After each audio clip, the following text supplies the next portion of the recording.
Hello everyone, in this video we are going to make the Excel sheet as read only. So for this, let us go to File, go to Save As and select the location where you want to save this Excel file.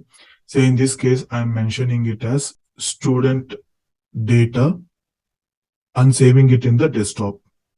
So I'll mention it as .excelSX and go to Tools, General Options, Password to open.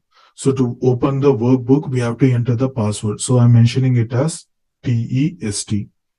And then password to modify. If you wanted to modify the data, then we need to enter one more password. So I'm giving it as test12. And then select read only recommended. Click on OK. And now it is asking to re-enter the password to proceed. So test, click on OK, and then re-enter password to modify test12 and click on OK. And click on save and close this file. Go to student data. This is a sheet where we have given the password. So first it is asking for student data.excelSX is protected. Enter the password. So we are entering it as TEST and click on OK.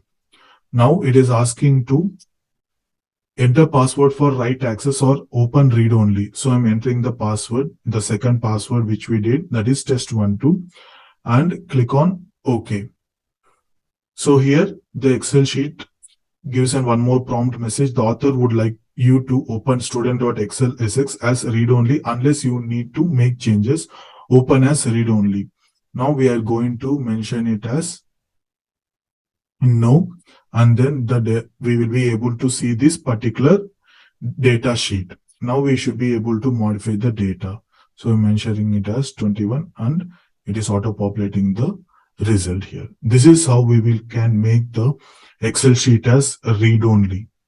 Thank you for watching this video. Please subscribe to my YouTube channel to get more tips on Excel